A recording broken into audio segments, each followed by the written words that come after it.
오늘 말씀 기독론 시리즈 5번째죠. 히브리서 2장 1절로 18절까지 말씀을 중심으로 인간이 되신 예수라는 제목으로 말씀을 나누겠습니다. 기독론 시리즈 총 7편을 지금 예상하고 있습니다. 근데 이 오늘의 말씀이 가장 중요하다고 저는 봅니다. 이번하고 그 다음 사람이 되신 예수, 인간이 되신 예수. 우리는 예수 그리스도의 성육신을 얘기하면서 인간의 몸을 입고 오신 예수, 인간으로 오신 예수, 이런 표현을 우리가 많이 쓰는데 아주 정확한 것은 인간으로 오신 예수가 아니라 인간이 되신 예수. 그럼 칼빈의 기독교 강요 제2권 15장의 제목이 인간이 되신 예수입니다. 예수 그리스도는 하나님의 아들로 전지전능하시고 알파와 오메가 되시는 하나님이십니다. 나는 이 신앙 고백은 우리 정통 기독교인들의 공통적인 신앙입니다. 그 하나님이 세상에 인간으로 오신 것입니다. 아니, 인간이 되신 것입니다. 그래서 그분은 언제나 자신의 신성을 드러내기보다는 인성을 드러내시기를 힘썼고 인간으로 사시기를 간절히 원하셨던 것처럼 보입니다. 왜? 그래야만 했던 것 같아요. 신성은 하나님이고 인성은 인간을 말하는 것입니다. 하나님이 인간이 되셨다는 이 성육신, 인카네이션의 진리는 그때 당시에 아무도 믿을 수 없고 이해할 수 없는 교리였어요. 그래서 어린 양으로 오신 예수의 대속 희생 제물이 더 부각되었는지도 모릅니다. 그런 이유에서 예수께서는 가능하면 자신의 신성이 드러나지 않기를 애쓴 흔적들이 그분의 삶 속에 여기저기 엿볼 수 있습니다. 그 철정이 마지막 날에 대하여 말씀하시면서 마가복음 13장 32절에 그날과 그때는 아무도 모르나니 하늘에 있는 천사들도 아들도 모르고 아버지만 아시느니라 고 하셨죠. 여러분, 그분은 본질적으로 전지전능한 하나님이시며 창조주이신데 왜 그날을 모르겠습니까? 그러나 이때는 그분의 신성이 드러나는 것보다 예수의 인성이 드러나서 죄인을 위한 대속물로 오신 예수가 더 부각되기를 원하셨기 때문에 예수님께서는 이렇게 말씀하신 것입니다.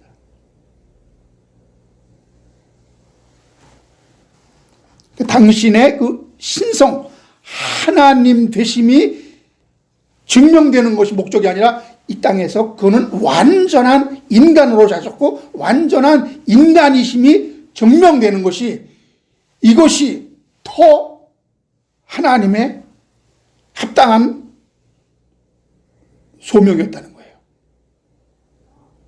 그러나 이 말씀의 진리를 모르는 어떤 자들은 이 구절이야말로 성경이 삼위일체 교리를 부정하는 것이며 예수는 분명 전지전능한 여호와 하나님과는 구별되는 분이시다 라는 주장을 하지만 그 자체로 모순이 됩니다.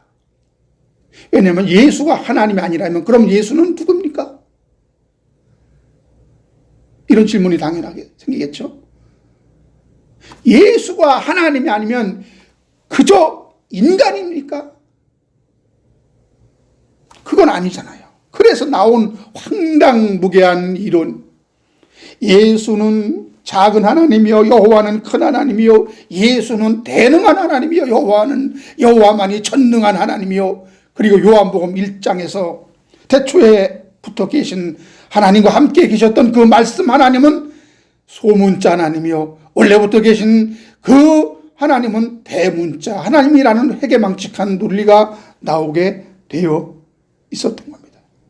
그 자체로 모순이 되는 것은 이들은 삼위일체를 부정하다가 다신론자들이 되고 말았습니다. 하나님, 큰 하나님, 작은 하나님, 이것만 해도 하나님 둘이 있는 거예요. 둘. 다신론자들이에요. 디모데전서 3장 16절에 크도다 경건의 비밀이요 그렇지 않다 하는 이 없도다. 그는 육신으로 나신 바 되었고 영으로 의롭다 하심을 받으시고 천사들에게 보이시고 만국에서 전파되시고 세상에서 믿은 바 되시고 영광 가운데 올리우셨음이니라. 이처럼 예수가 인간이 되시고 육신으로 나타나신 성육신 사건은 실로 큰 경건의 비밀입니다. 어느 누구도 알 수 없었고 또한 믿을 수 없었던 하나님의 경륜 안에 있었던 비밀이 드러나는 것입니다. 하나님의 성령에 의해 밝히 드러나기 전까지 아무도 이 비밀을 깨닫고 믿을 수 없었던 겁니다.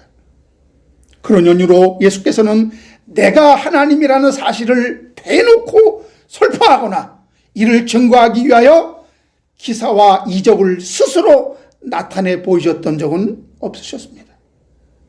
그래서 예수님은 십자가상에서 내가 하나님의 아들이라면 당장 내려와서 하나님인 것을 증명하라 조롱했을 때도 그분은 잠잠히 어린 양처럼 배송물로서의 희생 제물이 되어 주신 것입니다. 그렇게 할 수 없어서가 아니라 그렇게 하면 안 되기 때문에 그분은 안 하신 것입니다.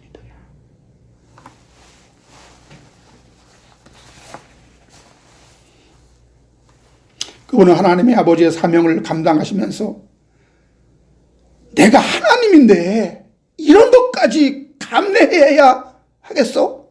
이런 생각을 한 번도 하시지 않았다는 겁니다. 철저하게 신성을 그 육체 안에서 제한하셨고 하늘의 영광을 철저히 하늘에 비우셨음을 알 수 있습니다. 하나님의 아들로 철저하게 인간의 구원을 위해 인간으로 사셨다는 것입니다. 우리는 복음서를 읽으면서 당시 유대인들이 내가 하나님이냐? 라고 대들었을 때 그래, 내가 온 우주 만물을 창조했고 너희 같은 인간을 지은 천지전능한 창조주 하나님이다 말씀을 못하시고 자꾸만 논쟁을 회피하셨는지 그때는 답답하기만 했고 이해가 잘 안 되었어요. 근데 이런 곡절이 있었구나 깨닫게 되니 다 이해가 되는 것입니다. 결국 참다 예수는 이런 말씀을 하십니다. 내 말을 지키면 너희가 영원히 죽지 아니하리라. 이 말을 듣고 유대인들이 폭발합니다.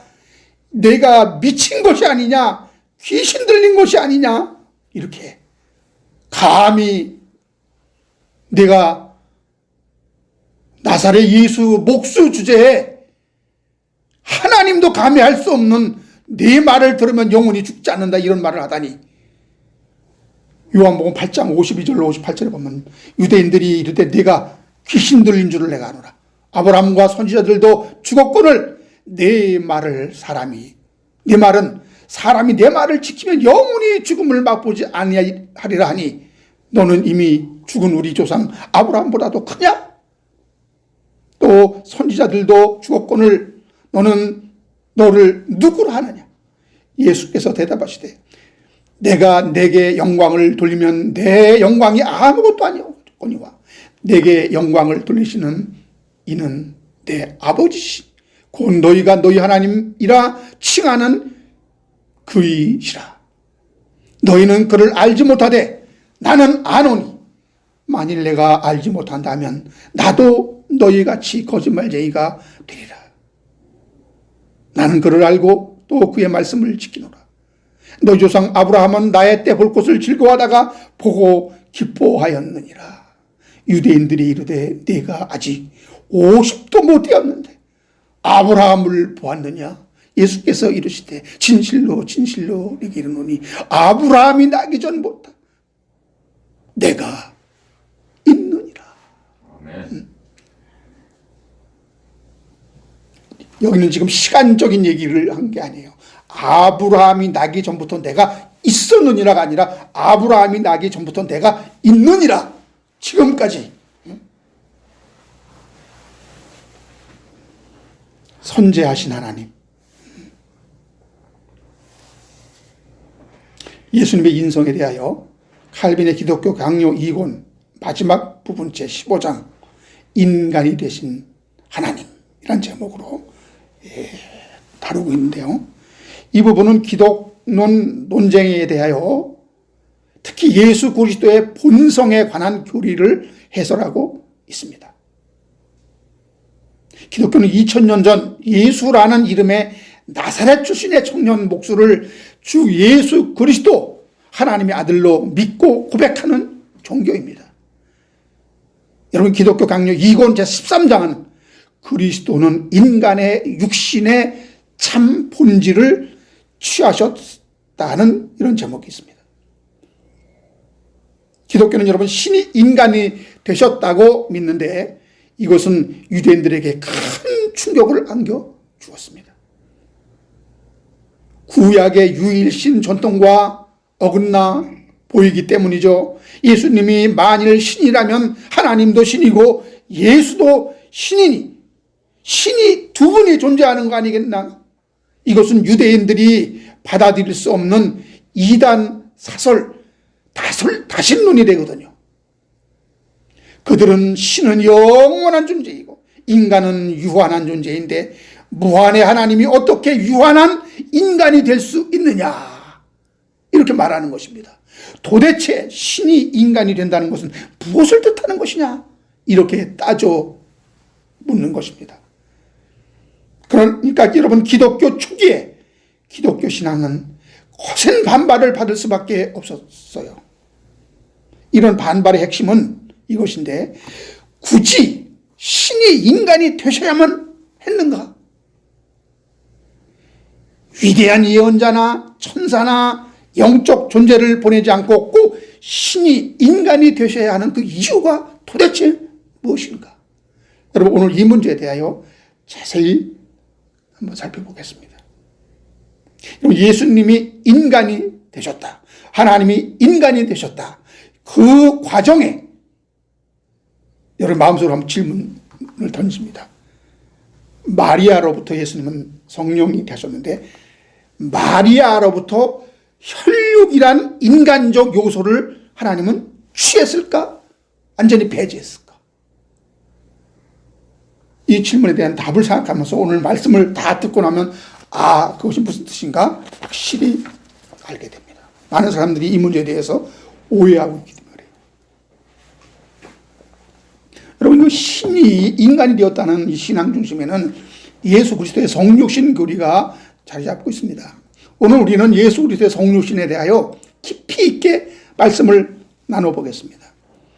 우리가 너무 쉽게 말하는 예수의 성육신은 솔직히 인간의 이성으로는 도저히 설명할 수 없는 교리입니다.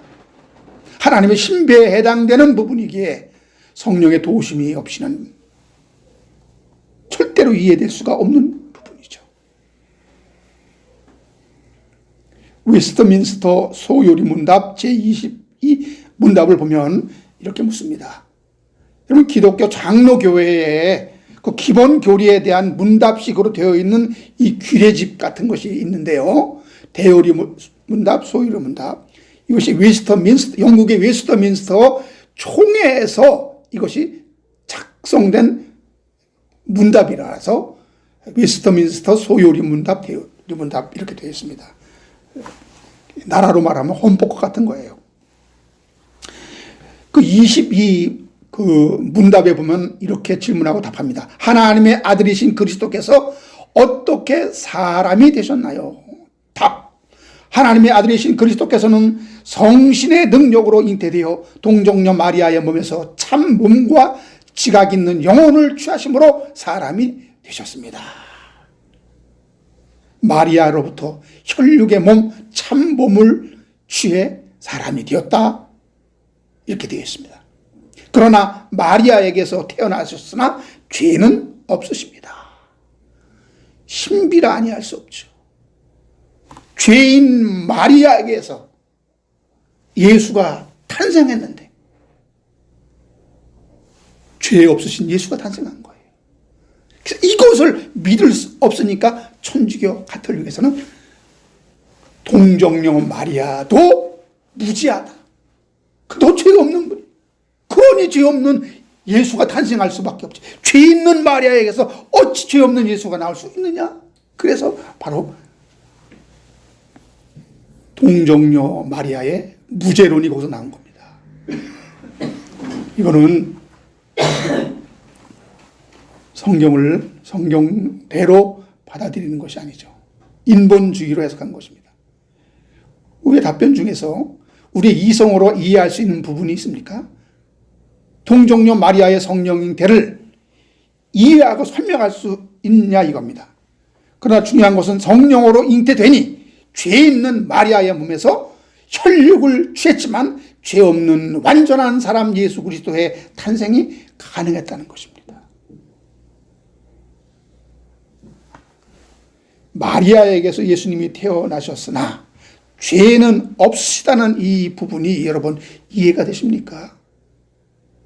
말 그대로 이 모든 것은 신비에 해당되기 때문에 우리가 성육신을 믿고 고백하기 위해서는 하나님의 은혜가 꼭 필요한 부분입니다. 여러분, 이 점을 갖고 여러분이 우리 성도가 예수의 생명과 연합하여 우리가 죽지 않는 신령한 몸을 갖게 됩니다.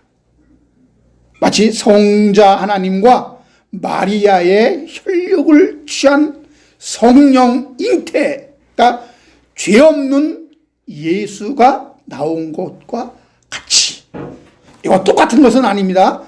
이거에 대한 힌트를 주고 있는 거예요. 이처럼 여러분 성육신의 신비를 바로 이해해야 예수의 인성에 대하여 의문점들이 조금은 해소될 수 있습니다. 어떤 목사님은 어린 아기 예수는 하나님이 아니셨다 이런 말을 했다가 크게 논란이 되어서 아주 혼쭐이 난 적이 있습니다. 이단적인 말이 아니냐. 예수의 인성과 신성에 대하여 헷갈리기 때문에 오는 해프닝입니다. 기독교 강요 제2권 14장의 제목이 중보자의 두 본성이 한 육격을 이룬다, 이런 제목이 있어요. 예수는 한 인격이지만 거기에 신성과 인성이라는 두 본성이 그 안에 있어. 근데 두 인격이 아니야. 예수는 성자 하나님이지만 그 안에 신성과 인성이라는 두 본성이 연합되어 있는 거예요. 이것을 양성이라고 해요.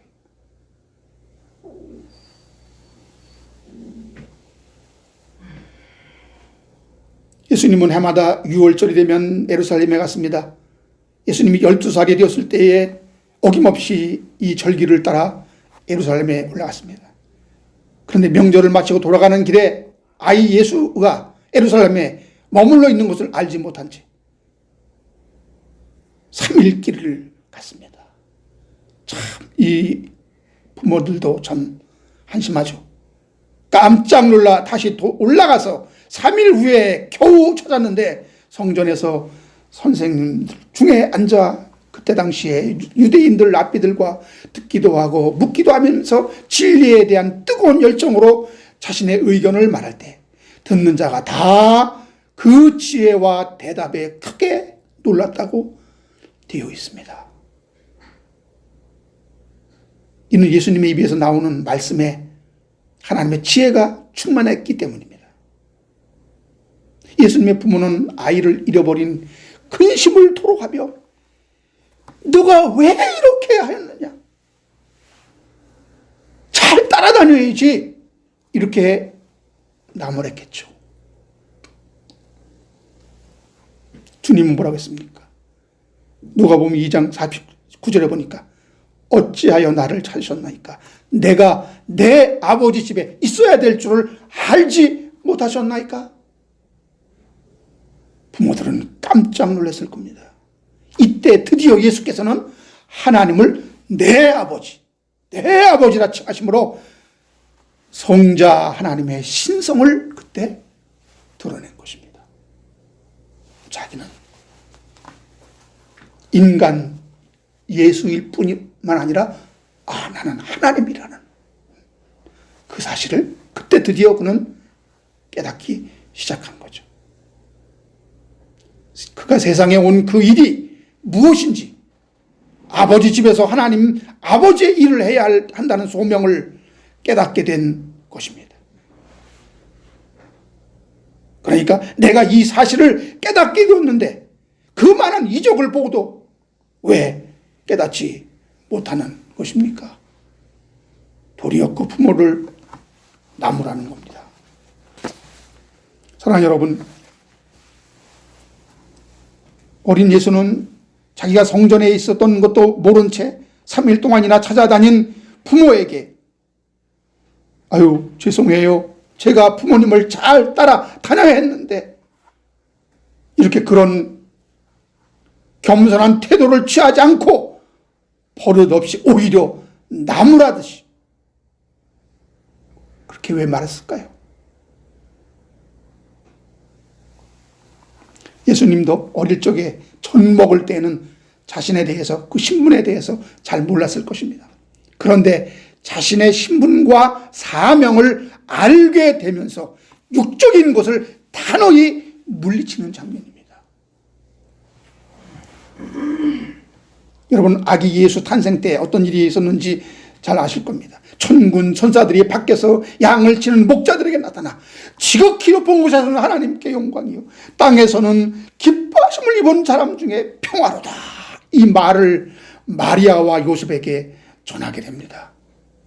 누가복음 2장 16절 19절에 보니까 빨리 가서 마리아와 요셉과 구유에 누인 아기를 찾아서 보고 천사가 자기들에게 이 아기에 대하여 말하는 것을 고하니 듣는 자가 다 목자의 말하는 것을 기히 여기되 마리아는 이 모든 말을 마음에 지켜 생각하니라.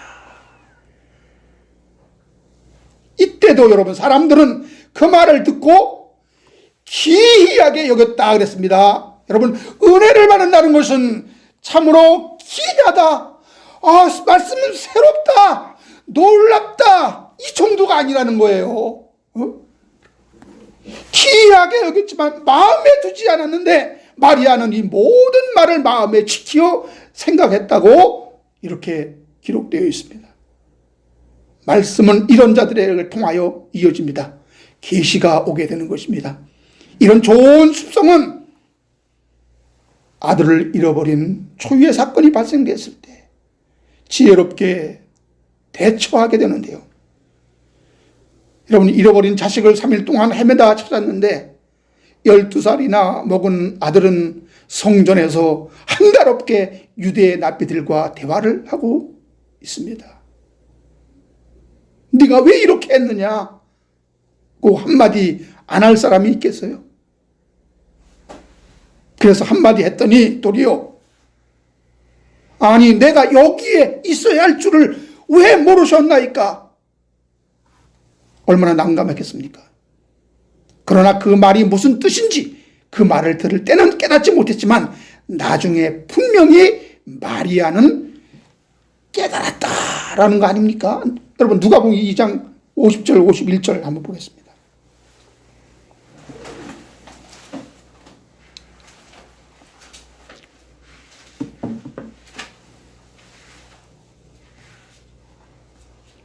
거기 보면 양친이 그 하신 말씀을 깨닫지 못하더라. 예수께서 한 가지로 내려가셔 나사렛에 이르러 순종하여 받드시더라. 그 모친은 이 모든 말을 어떻게 해요? 마음에 두니라.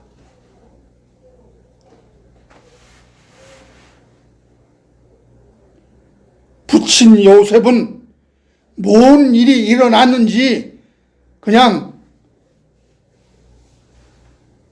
난감했을 겁니다. 아이고 참 똑똑하고 유별난 자식 하나 두었더니 여러모로 애를 먹고 있구나, 이렇게 생각했는지 모릅니다.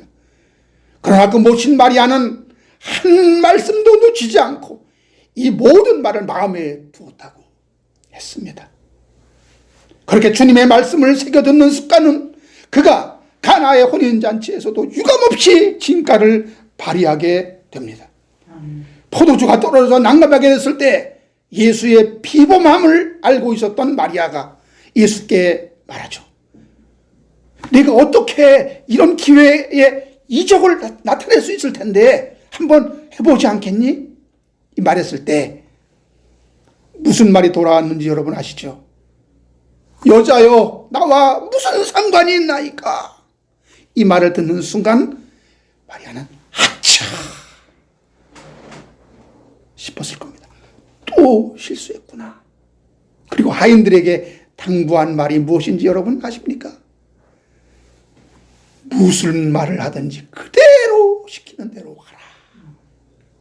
모든 주도권을 그 아들에게 돌린 것입니다. 그가 하나님이라는 사실을 잃어버렸다가 그래 하나님이지, 함부로 내가 그 아들 예수는 내 육적 아들이 아니라 하나님의 아들이었기에 내가 함부로 이래라 저래라 명령할 수 있는 그런 위치가 아니지, 새삼 깨닫게 된 것입니다. 그게 번쩍번쩍 돌아오는 것입니다. 왜?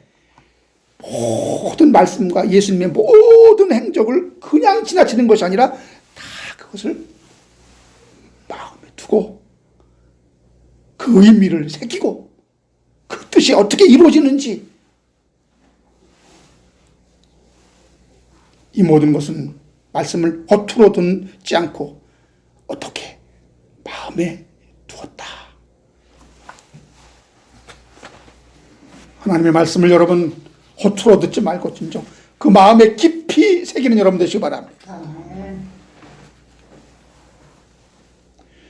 예수님은 당신이 하나님의 아들이라는 그 사실을 알게 된 후에도 하나님의 때까지 나사렛에 내려가 부모 밑에서 겸손히 순종하며 섬기는 일을 하셨습니다.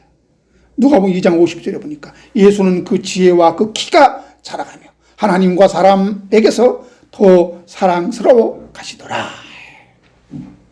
하나님의 아들 예수의 인성은 그 키가 자람과 함께 지식과 지혜로 배움이란 과정을 통하여 성숙하게 된 것입니다. 하나님은 그 아들이실지라도 그가 인간이 되었을 때는 시간과 역사란 시공 안에서 과정과 절차를 통해 성장과 자라남을 거치게 하셨습니다. 하나님의 아들이시라고 어떤 특혜나 혜택을 입게 하시지 않고 우리와 똑같은 육신의 한계 안에 머물러 맡겨진 인자로서의 사명을 감당케 하셨다는 것입니다. 우리도 이와 같이 시간 안에서 열심히 말씀을 연구하고 묵상하고 기도함으로 더욱 은혜와 진리가 충만하기를 기대하며 말씀 안에서 무럭무럭 자라 하나님과 사람에게 더욱 사랑스러운 존재가 되기를 하나님은 바라고 계신 것입니다. 할렐루야.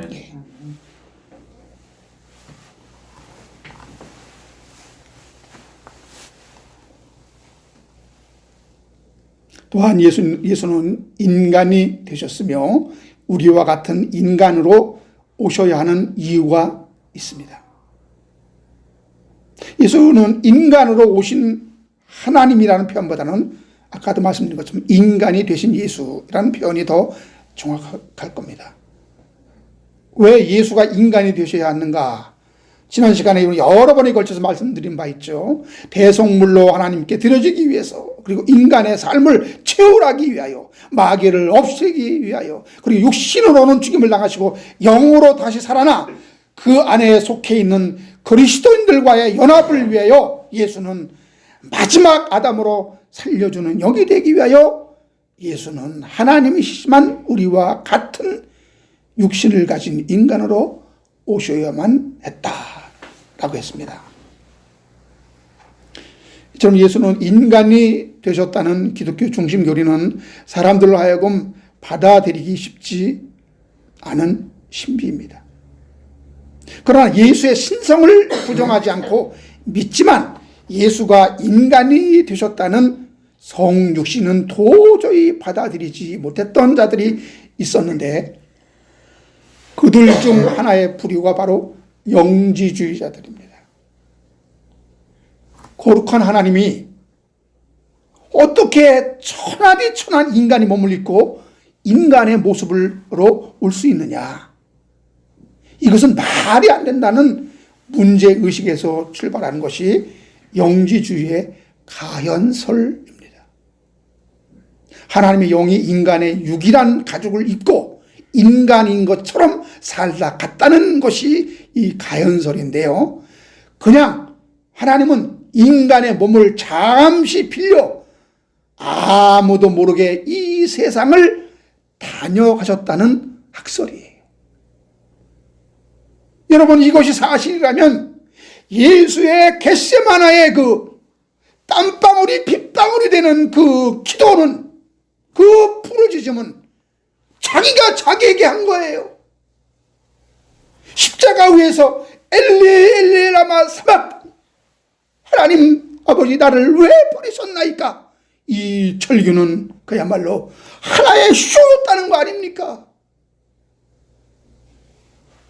예수의 인성을 부정하고 가현설을 주장하는 자들, 그리고 삼위일체 하나님은 인정하지만 유일신 하나님 자신이 예수란 이름으로 세상에 오신 것이란 양태론을 주장하는 자들 또한 하나님은 예수란 인간의 가죽을 쓰고 그 아들 예수인 것처럼 행세하다가 호련히 십자가 위에서 하늘로 올라갔다는 이런 주장인데요,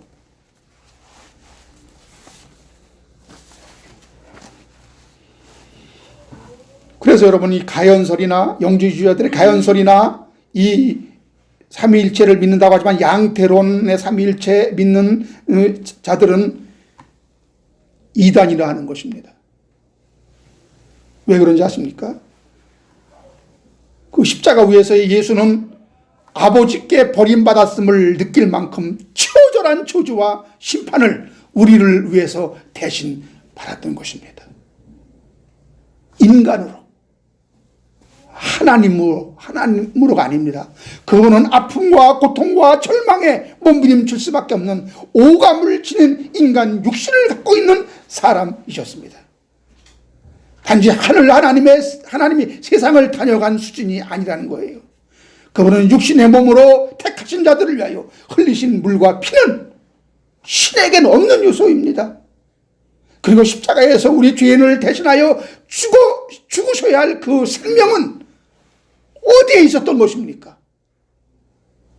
죄인을 구원하기 위한 예수의 인성은 전에 없었던 것입니다. 죄인과 연합하기 위한 성자의 그 비우심을 통하여, 낮아짐을 통하여 어린 양으로 오신 인자이신 예수는 마리아에게서 인간적 몸의 요소를 취하여 이 세상에서 당신의 백성을 구원할 메시아로, 그리고 중보자로 오실 수 있었던 것입니다. 할렐루야. 이런 예수 그리스도가 아니면 그건 가짜입니다. 그래서 삼위일체 교리가 그렇게 중요한 겁니다.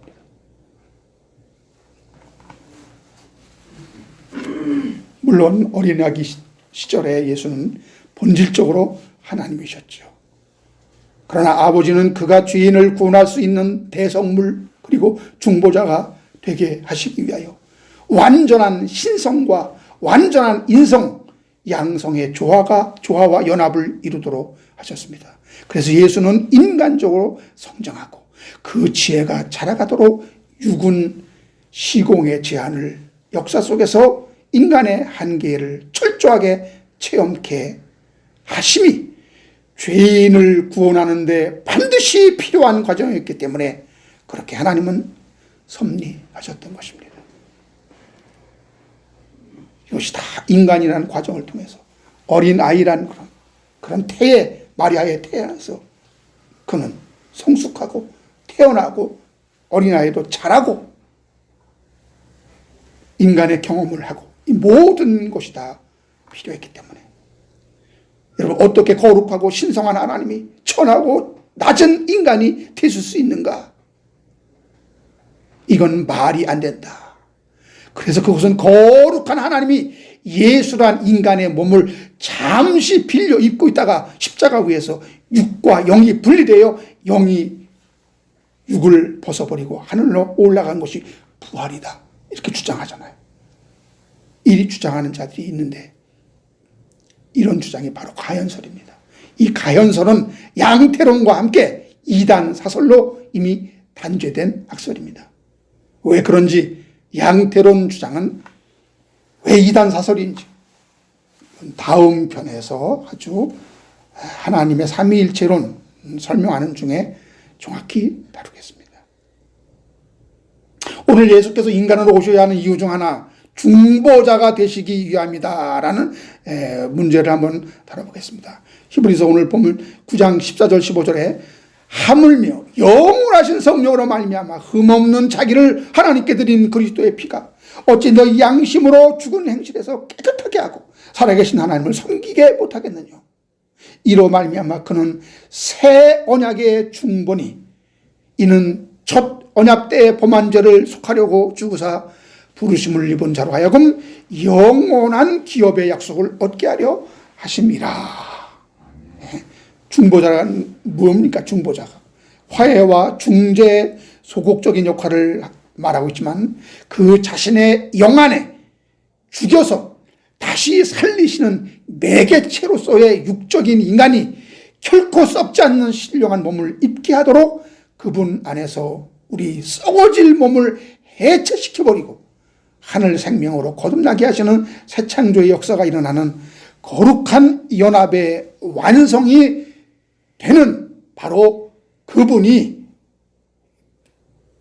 우리가 말하고 있는 중보자 예수입니다. 그래서 예수는 우리를 하늘 생명으로 살리시는 생명의 근원이 되십니다.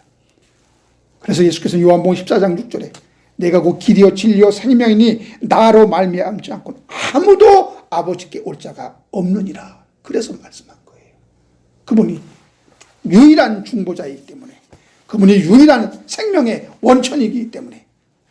요한복음 6장 54절로 56절에 보면 내 살을 먹고 내 피를 마시는 자는 영생을 가졌고 마지막 날에 내가 그를 다시 살리리니 내 살은 참된 양식이요 내 피는 참된 음료로다. 내 살을 먹고 내 피를 마시는 자는 내 안에 거하고 나도 그의 안에 거하나니. 여러분, 예수는 단순히 이처럼 중재자, 중보자 역할이 아니라 하나님과 우리 사이에 생명의 과거 역할을 하는 것입니다. 육신의 생명은 호흡으로 연명하듯이 하늘 생명은 예수란 살과 피를 양식과 음료로 마실 수 있어야 하는데 이것을 가능케 하는 것이 진리의 성령, 보혜사 성령의 역사입니다. 그래서 여러분 히브리서 9장 14절에 하물며 영원하신 성령으로 말미암아 흠없는 자기를 하나님께 드린 그리스도의 피가 어찌 너희 양심을 죽은 행실에서 깨끗하게 하고 살아계신 하나님을 섬기게 하지 못하겠느냐. 왜? 이것이 다 영원하신 성령으로 말미암아 된 것이기 때문에. 여러분, 예수님은 이 세상에 오셔서 단독으로 하신 일이 없습니다. 하늘 아버지의 지시를 받고 성령님의 도우심을 입어 자신을 아버지께 드리는 거룩한 제사를 완수할 수 있었던 것처럼 하늘 아버지와 중보자 예수 그리스도 성령의 삼겹줄은 더욱 견고하게 우리를 하나님의 은혜 안에 완전히 가두어 놓을 것입니다. 완전히 붙들어 매게 될 것입니다. 그래서 우리가 이끌려가는 것이죠. 그래서 여러분, 하나님의 말씀과 성령과 그리고 중보자이신 예수 그리스도 항상 우리는 그 삼겹줄 안에서 항상 우리 소통하고 교제하고 그리스도와의 교제를 나누고 하나님의 말씀에 소통을 하고 그리고 성령의 교류 가운데서 우리가 지내는 것이 하나님께 예배드리는 것이 이게 성령 안에 있는 진리 안에 있는 참다운 예배인 것을 믿으시기 바랍니다. 하나님과 인간의 관계 본질은 뭡니까? 언약입니다. 인간과 하나님은 새로운 언약을 맺지 않으면 안 되게 되어 있었어요. 아담과 하와와 선악과의 언약 깨졌죠. 아브라함의 언약, 그리고 율법을 통한 모세의 언약, 하나님은 언약을 신실하게 지켜줬지만 인간은 언약을 지키지 못했으며 스스로 지킬 수 없는 존재임이 드러났습니다. 그래서 그분이 일방적으로 새로운 은혜의 언약을 예수 그리스도의 피로 맺으시고 완성하시고 그 안에서 우리를 언약을 지킨 자로 의롭다 칭해 주시는 것이 바로 칭의요 십자가의 구원입니다. 그래서 첫 언약은 파기되고 우리가 지킬 의무로부터 파기되고 은혜 언약이란 예수의 죽음을 담보로 한 새 언약으로 생명을 거저 얻게 하시는데 예수 그리스도는 이 새 언약의 중보자로 오신 것입니다. 첫 언약과 새 언약은 다른 것이 아닙니다. 그래서 첫 언약이 폐기됐다고 그래서 이것이 파기됐다고 그래서 우리는 그 언약을 통해서 그 율법을 통해서 우리는 구원받을 수 있는 그러한 어떤 방법 그리고 우리는 그 율법을 지키지 못한 자로서의 하나님의 심판과 저주로부터 우리는 거기서 건짐을 받고 그 의무로부터 우리는 어떤 그 노임을 받은 것이지 그 율법을 율법은 필요 없는 그러한 법이 아닙니다.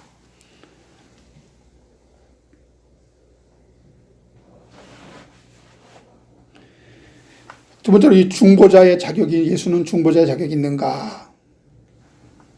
하늘의 영적 존재와 인간이란 육적 존재 양편에 손을 잡아야 합니다. 이 중보자는.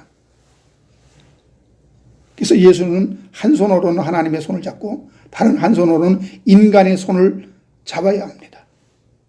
예수가 하나님이지만 인성을 취하지 않으면 안 되는 이유가 여기 있어요. 하나님이 직접 오시면 안 되는 이유가 여기 있는 것입니다.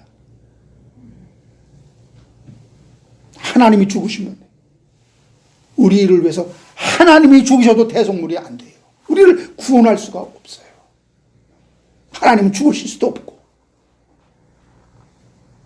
그러니 하나님의 아들 성자 예수 그리스도가 이 땅에 오셔서 마리아의 그 혈과 육의 몸을 취해서 새로운 그분이 인성이 되시고 인자가 되시고 하나님의 아들이 되시고 어린 양이 되시는 이 교리, 이 구원의 교리는 삼위일체 하나님이 때문에 가능한 거예요. 하나님이 삼위일체가 아니라 유일신, 다일신이면은 하나님이 내려와서 하나님이 죽어야 돼. 그럼 자기가 죽고 자기가 살아나? 그게 안 되는 거예요. 삼위일체가 아니면 우리의 구원이 이루어질 수 없어요.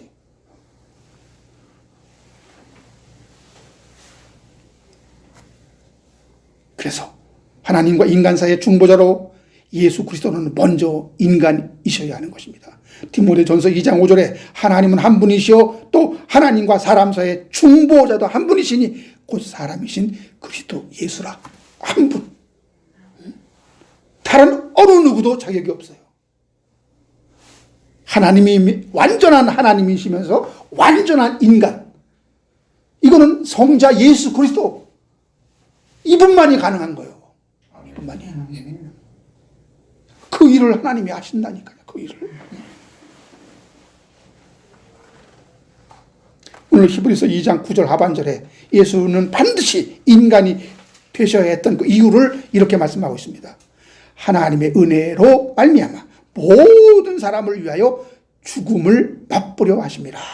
예수님이 반드시 인간이 되셔야 하는 그 이유는 죽기 위해서입니다. 죽기 위해서.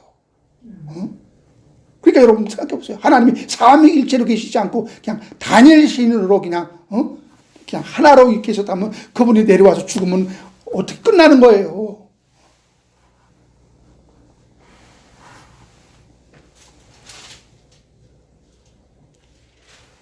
그래서 양태론이라는 그 삼위일체는 그것은 가짜입니다. 예수님 반드시 인간이 되셔야 하는 이유, 죽기 위해서. 하나님은 죽지 않습니다. 죽을 수 없습니다. 천사도 죽지 않습니다. 사단 마귀도 죽지 않습니다. 그런데 인간은 죽습니다. 왜 그렇죠? 범죄했기 때문에, 죄 때문에 죽음이 들어왔고 인간은 죄와 사망의 노예가 되어버린 것입니다. 여러분, 인간은 육신을 갖고 죄 때문에 죽어야 했습니다. 그런 인간은 중보하시기 위해서 예수가 중보자로 오신 것입니다. 히브리서에서는 이 점을 더 명료하게 이렇게 표현하고 있습니다. 히브리서 2장 14절 15절. 이 자녀들은 피와 살을 가진 사람들이기에 그도 역시 피와 살을 가지셨습니다. 그것은 그가 죽음을 겪으시고서 죽음의 세력을 쥐고 있는 자 곧 악마를 멸하시고 또 일생 동안 죽음의 공포 때문에 종노릇하는 사람들을 해방시키기 위함입니다. 개역 한글에서 이렇게 말하고 있습니다. 예수는 반드시 피와 살을 가지셔야 됩니다. 왜? 죽기 위해서. 죽음을 맛보기 위해서. 그래야 그분은 고난을 겪으실 수 있고 또 죽음을 맛보실 수 있습니다. 죽음을 겪어야만 부활로서 죽음을 정복하실 수 있고 죽음의 세력을 잡은 자 마귀를 멸하실 수 있습니다. 더 나아가 죽기를 무서워함으로 일생에 매여 종노릇하는 사람들을 해방시킬 수 있습니다. 그래서 예수는 반드시 인간이 되셔야 했습니다. 오늘날 여러분, 정통교리는 교리를 수호한다고 주장하는 교회에서도 예수의 신성만을 지나치게 강조하다가 예수님이 우리와 똑같은 인간이셨다는 사실을 잊어버리는 우를 범하게 되는데요. 예수님은 우리와 똑같이 피곤하시고 배가 고프셨고 슬퍼하셨고 의로운 일에 분노하셨고 마귀에게 유혹을 받으셨다는 사실을 얘기하면 마치 큰일 날 것처럼 펄쩍 뛰는 사람들이 있어요. 여러분, 그렇게 강조되고 있는 예수님의 인성을 축소하거나 외면하는 것은 이단적인 사상입니다. 예수님은 하나님이셨지만 구속사 안에서 구세주 예수 그리스도로 이 땅에 오신 그분은 하늘 영광을 다 내려놓고 우리와 완전히 똑같은 인간으로 사시기를 기뻐하셨고 그렇게 하셨습니다. 히브리서 2장 17절에 보면은 완전한 인간이 되신 하나님에 대하여 그러므로 그가 범사의 형제들과 같이 되심이 마땅하도다. 이는 하나님의 일에 자비하고 신실한 대제사장이 되어 백성의 죄를 속량하려 하심이라. 왜냐하면 그가 하나님 앞에서 자비롭고 신실한 대제사장이 되심으로써 백성들의 죄를 대신 갚으시기 위함이라 하십니다. 여러분, 예수님은 인간의 모든 문제를 겪으셨기 때문에 우리의 약함을 아십니다. 그래서 예수 그리스도는 우리와 똑같은 인간이란 조건으로 사셨습니다. 우리가 여러분 외롭고 고통스러울 때 하나님 당신은 제가 얼마나 고통스러운지 모르시죠? 이런 말이 안 통해요. 병 때문에 아프고 힘들 때 하나님 당신은 제가 얼마나 아픈지 모르시죠? 이런 말이 이제 안 통한단 말이에요. 그래서 예수님은 제자들이 배신할 것을 다 아셨지만 배신했을 때 외로우셨고 마음이 아팠습니다. 나사로가 죽었을 때 그분은 슬퍼하셨습니다. 십자가 위에서 인간이 겪어야 하는 모든 고통을 충분히 느끼셨습니다. 그래서 그건 신포도즙을 주었을 때 이것이 마취 성분이 있거든요. 고통을 덜어주는 역할을 그것을 거절하셨어요. 인간이 얼마나 고통스러운지 내가 그걸 충분히 내가 맛보겠다. 그걸 내가 느끼겠다. 그래야 인간을 내가 더 도울 수 있으니까. 겟세마네 동산에서 십자가의 쓴 잔을 마시기 전 그분은 너무 힘드셨습니다. 기도에 아주 올인할 정도로 그것은 상당히 고민이 되는 문제였습니다.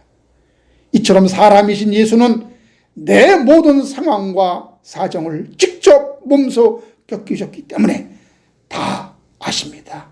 그래서 우리를 넉넉히 도우실 수 있습니다. 할렐루야. 아멘. 이런 분이 우리의 중보자이십니다.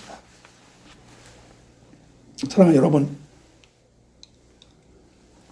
같은 조건에서 예수는 죄의 유혹을 이겨내셨고 아담 하와는 물론이거니와 구원받은 우리도 중심을 잡지 못하고 자주 시험에 들고 우리 감정 하나 제대로 추스리지 못하고 짜증내며 자책하기 일쑤입니다.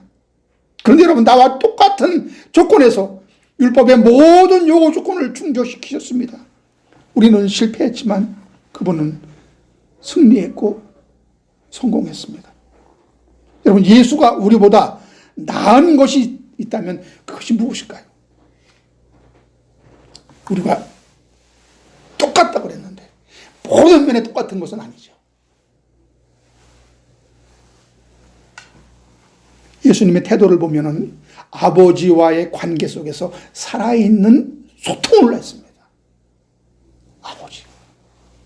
실감나게. 아버지의 말씀이 이루어진다는 그런 확신을 가지고, 그리고 그분은 죄에 근본적으로 노출되지 않았으며 죄에 오염된 적이 없었다는 것이 우리와 다르면 다르다는 것이죠. 그래서 그분은 율법의 요구를 충족시킬 수 있었고 시험을 받았지만 마귀의 유혹을 다 간파하셨기에 미혹당하지 않을 수 있었던 겁니다. 여러분, 시험이 올 때에 이것이 마귀의 시험이라는 것을 미리 안다면 그 시험을 능히 이겨낼 수 있잖아요. 모르니까 당하는 거예요. 모르니까. 알면서도 모르면서.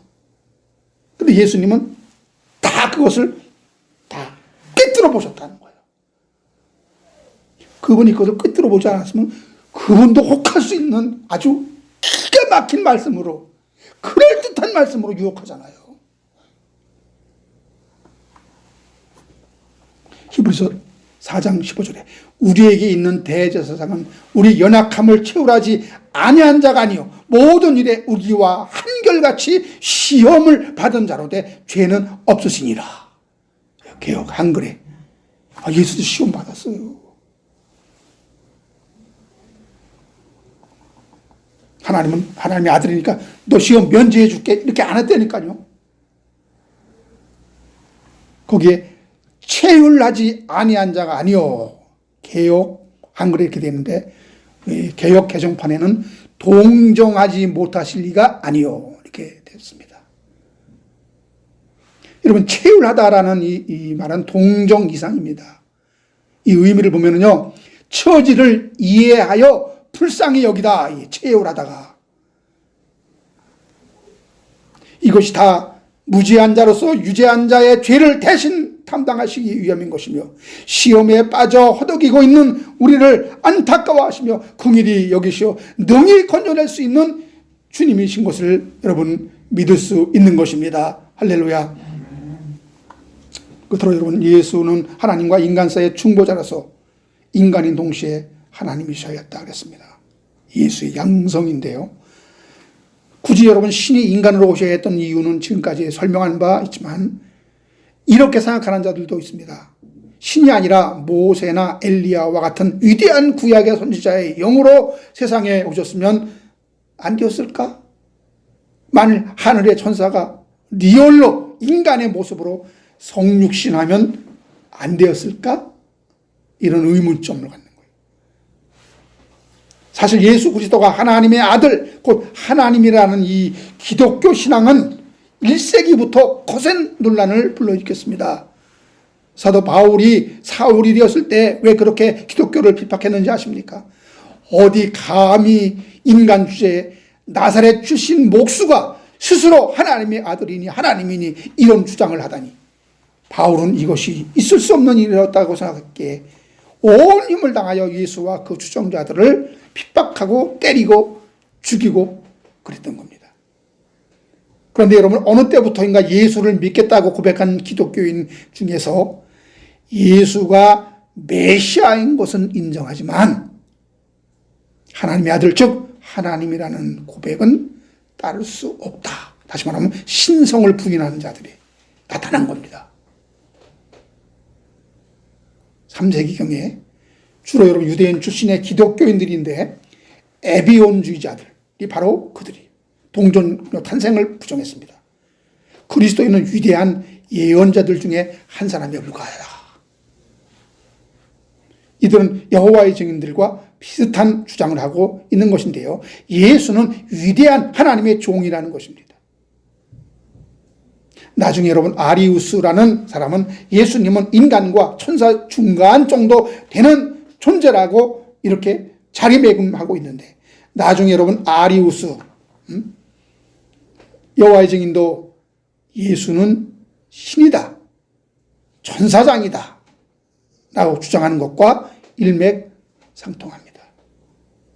자기들은 스스로 삼위일체를 부정하다 아리우스파라고 주장하기까지 합니다. 이들은 삼위일체를 부정하다가 니케아 공의회에서 이단으로 판명되었죠.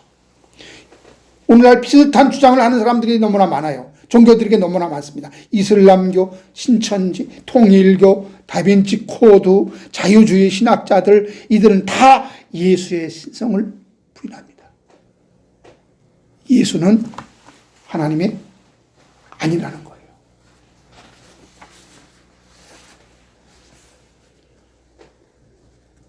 안디옥의 주교 출신 중 하나, 사모사타의 지역에 바울이라는 사람이 있었는데요. 이런 주장을 했습니다. 예수는 평범한 인간이었는데 그 인간이라는 그릇에 하나님의 말씀인 영이 임해서 하나님의 특별한 종이 된 것이라고 의외로 이렇게 믿는 사람들이 많습니다. 이 사모사타의 바울의 설은 말씀의 특별한 성질 곧 인격성을 부인합니다. 즉 하나님의 말씀은 인격이 될 수 없다는 주장이에요. 따라서 예수에게 있어서 말씀이 육신이 되었다라는 성육신 자체를 안 믿는 겁니다. 그죠? 하나님의 아들은 하늘로부터 내려오신 것이 아니라 보통 성현으로서 출생한 것이라는 겁니다. 다만 예수에게 있었던 하나님의 능력은 예수의 신체 발달과 함께 정신적 수양을 통한 노력의 결과라는 겁니다. 여러분, 인간의 노력으로 신성을 갖게 되었다라는 거예요. 인간이 곧 하나님이다, 인간이 곧 신이다, 인내천사장이다, 이런 거와 같은 맥을 같이 합니다. 이쯤 되면 여러분, 사모사타의 바울설은 예수는 소크라테스, 공자 또는 석가모니와 동일 선상에 놓고 있는 것입니다. 이들의 공통점은 예수는 위대한 인간이지만 신은 아니라는 거예요. 어쩌다가 이렇게 됐습니까? 나름 여러분 다신론자들과 범신론자들과 공격하다가 이렇게 됐습니다. 여러분, 이들의 예수 그리스도는 하나님이 아들이다, 메시아다라는 고백은 진정한 그리스도의 메시아에 대한 고백일까요? 이런 주장은 거의 99% 이단이 되고 맙니다. 영지주의, 가현설, 양태론, 에비온주의, 사모사타의 그 바울설, 이들은 공통적으로 삼위일체의 하나님을 부인합니다. 예수의 신성을 부정합니다. 예수의 선제성을 부인합니다. 말씀이 육신이 된 성육신 자체를 부정하는 꼴이 됩니다. 그러니까 이단일 수밖에 없어요. 오늘 말씀의 결론을 맺겠습니다. 예수님이 우리의 중보자라는 것은 단순히 기도만을 대신해주는 그 역할만이 강조되는 것이 아닙니다. 이 땅에 오신 예수 그리스도는 말씀이 육신이 되신 분, 하늘에서 인자로 말씀이 하나님의 아들로 계시다가 인간을 구원하시기 위해서 스스로 인간이 되시기를 원하셨고, 마리아로부터 인성을 취하셨고 성령으로 잉태되어 인간이 되신 예수님은 완전한 하나님이시며 완전한 인간이 되십니다. 할렐루야. 그래서 온 우주 가운데 구원자는 단 한 분밖에 있을 수 없습니다. 사도행전 4장 12절에 다른 이로서는 구원을 받을 수 없나니 천하 사람 중에 구원을 받을 만한 다른 이름을 우리에게 주신 일이 없습니다. 단 한 분 예수 말고는 우리를 구원할 자가 없기 때문에 이렇게 말씀한 것입니다. 성육신의 하나님이 인간이 되시는 그 방법 외에는 하나님 자신이 내려와도 천군 천사가 동원되고 죽었던 구약의 아브라함과 모세와 엘리야가 살아와도 죄인이 구원받아 새 생명을 얻어 거듭날 수 있는 방법은 영원히 없다는 것입니다. 말씀이 육신이 되신 그 아들 안에만 생명이 있습니다. 할렐루야. 요한복음 1장 14절에 말씀이 육신이 되어 우리 가운데 거하심에 우리가 그의 영광을 보니 아버지의 독생자의 영광이요 은혜와 진리가 충만하더라.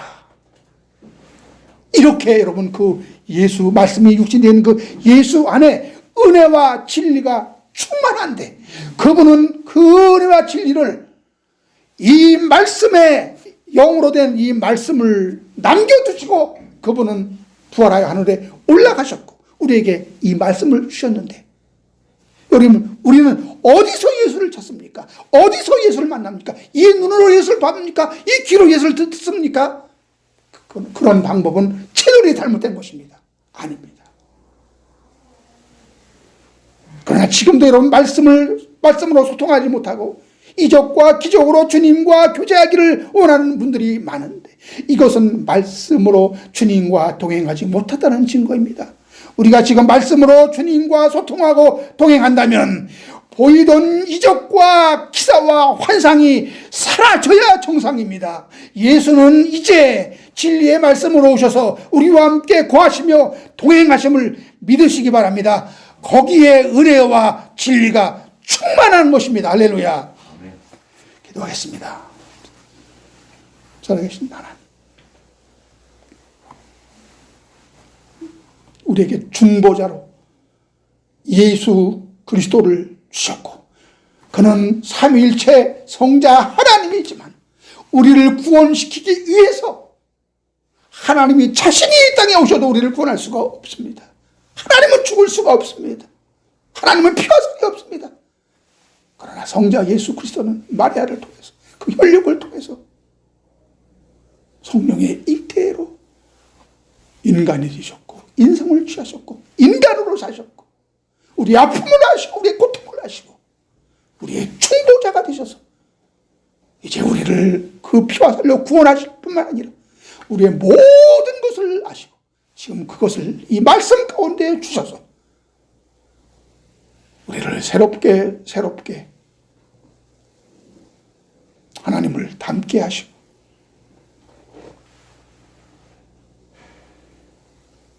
우리를 새롭게 빚으시기 원하시는 그 하나님 안에서 우리 모두가 이 남은 생을 이 하나님의 말씀 통해서 하나님과 교통하기를 원합니다. 말씀이 육신이 되신 그분 안에 은혜와 진리가 충만하다고 했어. 그분이 우리에게 남겨둔 것은 생명의 말씀입니다. 그 말씀으로 우리는 하나님과 더 많이 소통하고 하나님과 더 많이 은혜와 사랑을 나누고 더 하나님의 깊은 것을 깨달아 정말 하나님과 하나 되는 것, 예수 그리스도와 하나 되는 것이 무엇인가를 날마다 체험하면서 하나님 우리에게 대속주를 주시고 중보자를 주시고 하늘의 모든 영광을 다 버리고 이 땅에 오셔서 인간과 우리가 똑같은 조건에서 우리가 똑같은 몸을 갖고 시험을 이기시고 모든 고통과 슬픔과 모든 어려움을 이겨내시고 이제 우리를 능히 도울 수 있는 그 하나님의 보좌 앞에 날마다 나아가는 우리 모두가 되기를 원하오니 주여 도와 주시옵소서. 성령으로 날마다 충만케 붙잡아 주시고 모든 일에 사람들은 그저 기이하고 신비하게 여겼지만 그 모친을 마음에 두었다고 했습니다. 그 말씀을 마음에 두었다고 했습니다. 예수님의 행적을 마음에 두었다고 했습니다. 마음에 두는 저희들 되게 하여 주시옵소서. 그럼 하나라도 허투루 넘기지 않게 하여 주시고 항상 우리의 평상시 6일 동안이 안식일을 지키는 것입니다. 주일을 성수하는 것입니다. 6일 동안 주일을 성수하지 못하면 어찌 일주일째 우리가 주님 앞에 나올 수 있겠습니까? 은혜를 사모하는 마음으로 나올 수 있겠습니까? 아닙니다. 주여, 날마다 우리 연약함을 아시는 주님, 우리를 도와주시고 우리를 붙잡아 주시옵소서. 예수님의 이름으로 기도드리옵나이다. 아멘. 주기도합니다. 하늘에 계신